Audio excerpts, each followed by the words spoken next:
Yeah, Domi. Because I want to say Domi so bad and I don't know why. All right, so let's start from the beginning. When did you start getting into music? Music is something I've been doing my whole life. I started writing music at 7 or 8 years old. I first recorded it in a real studio at 15 and just never stopped, never looked back. Okay, you play any instruments? Or No, I've dabbled with the drums and the piano, but no, I wouldn't consider myself a musician per se, no. Okay. So, what was your first album that you dropped? Domination was my first album. That was the album that I worked on all through college, and it finally released when I came home. Okay. So, go through like the process.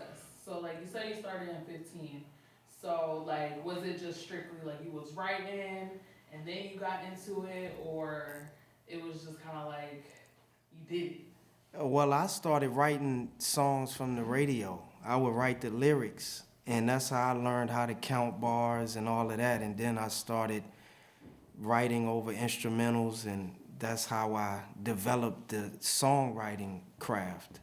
And from there, we had the little Casio keyboards we would record in the house and on recorders and stuff like that. But I think when I got into the real studio was when I felt like, oh, this is real. This can be a reality. Because, growing up, musicians at that time were so far fetched to be an artist.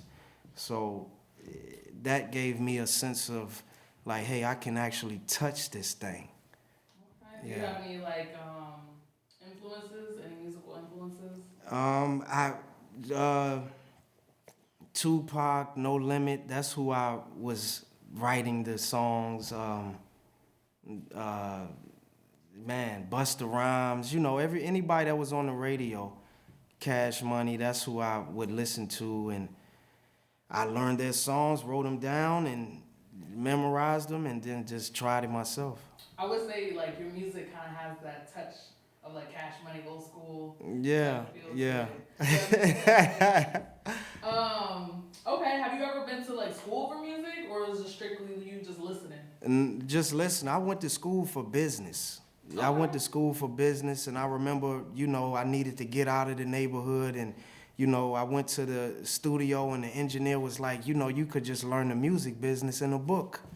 And I was like, man, but I actually need to get out of here. So I'm glad that I went because everything was learned in business school was things we were actually doing hand to hand, selling the CDs out the book bag in the schools, at the corner stores. So it got me more business savvy and made me recognize what we actually were doing and what we had. Yeah, everything happens for a reason. Yeah. Like my saying. It might not make sense and be like in the moment, Right. but you learning business, going to school for business, goes like you said hand in hand with the music. Amen. Yeah. All right. So you just had your new album. You should have been there. It's actually out now. Tell us the process of making the album. Well, in these past few years, I wanted to make an ode to all of the people that I lost. So You Should Have Been Here was completely produced by Jay Cinco, a producer in Northern Virginia that I had met in this span of 3 years of losing all of these people. And we just got in the studio and vibed. And I think we finished the album in about 60 to 90 days. We had about 15 records. We put 8 out, did a deluxe, put 3 more out. And to be honest, it's been my greatest response of any project. Okay.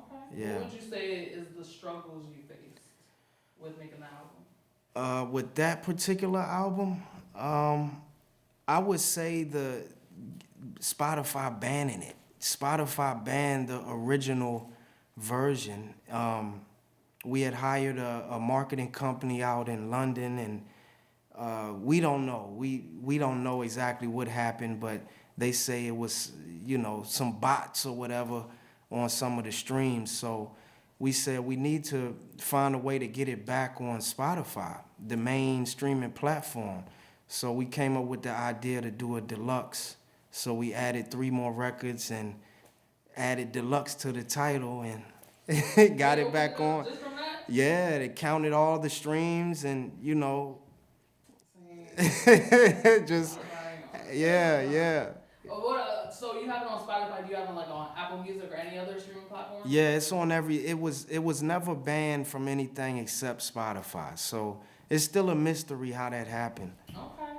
So so you said it had like a lot of attractions and all that. Is it just like in the United States or worldwide since you was working with the London marketing company? Well, we have a song. It's an Afrobeat song actually titled "Mr. International," and we went to Puerto Rico and filmed the video, and it has that island Caribbean feel. So that record we had the PR Ripple Waters Communication really amplified that record on playlists, and that got it in over 80 countries pretty quickly.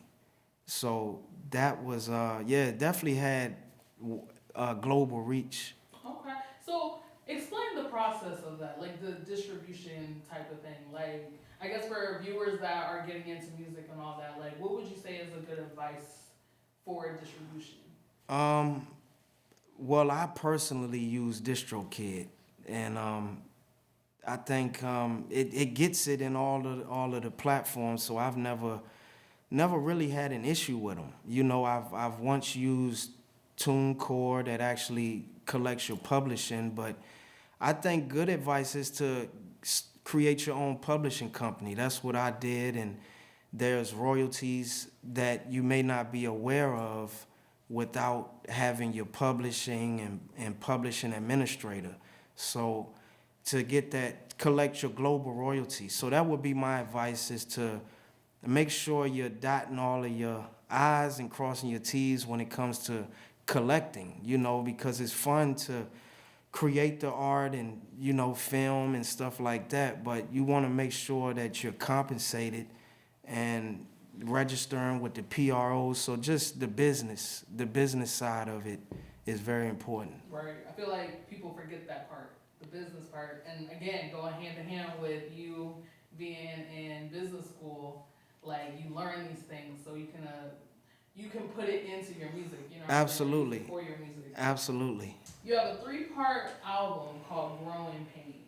Yes. So we have part 1 dropped in 2020. Tell us a little bit about Growing Pains part 1. Part 1, that's me and producer Black Seas, and it was ironic because we were both sort of in the same spot in our lives when we were creating that, and we were both in, not the most ideal relationships, and we were both going through our own personal struggles, and we didn't communicate much outside of just the recording of the song. So that was really our communication method at the time. Not saying it was healthy, but that was our reality. So it's been 5 years since then, and we're both in much better places. So we back doing, releasing the Growing Pains 2 this year, and I'm super excited for it because that's one of those personal records where you're real intimate and vulnerable, in the production to the lyrics, and so I'm excited. I feel like it's very highly anticipated because of that, sort of like catching up from 5 years. Right. So like part 1, would you say the theme was more so relationship based, or did it even have a type of theme to it? Yeah, I would say it touched on a lot of things. It touched on my vulnerabilities as an artist, struggling as an artist, relationships,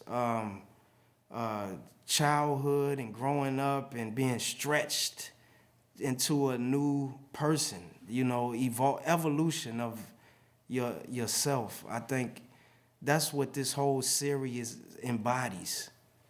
Okay. Yeah. So you said you're working on part 2, right? What can we expect with that? Just more of that, more of just that, more of the same, but from a the next level or extension of it. So I've grown a lot wiser. We get more deep, more vulnerable. And I think now we're a little more comfortable because we feel like we're allowed to do that.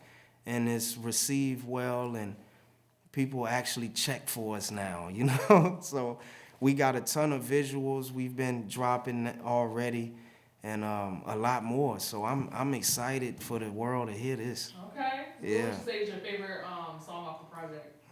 Picking Cotton, hands down. And we actually filmed this video about a year and a half ago. I was so excited to do it, and that was the first video that we did.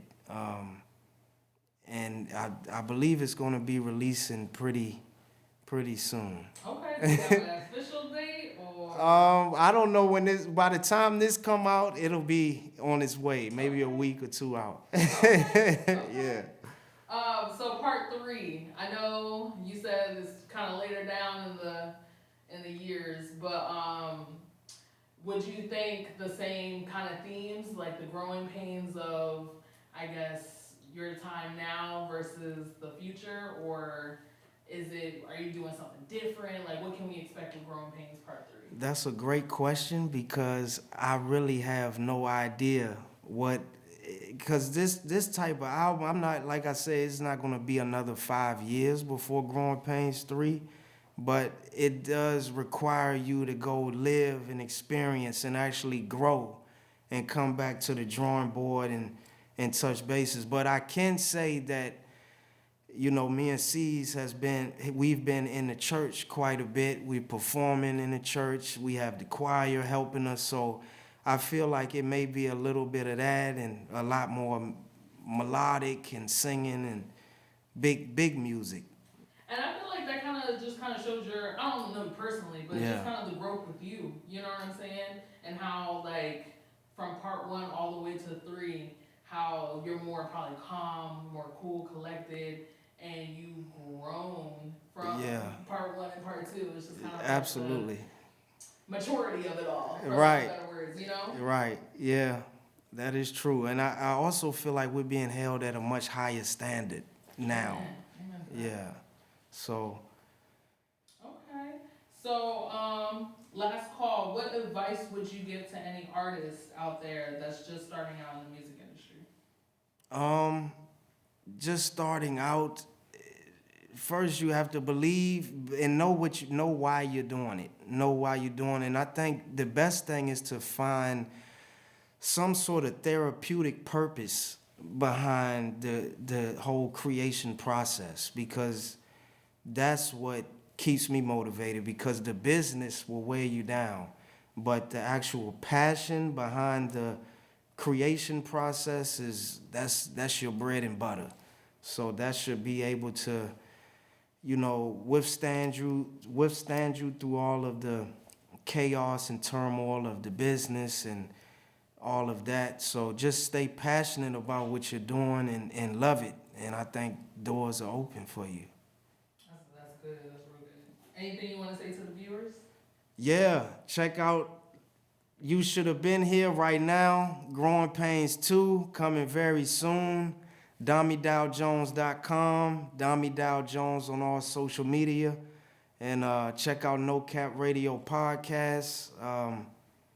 We going north, y'all, that way.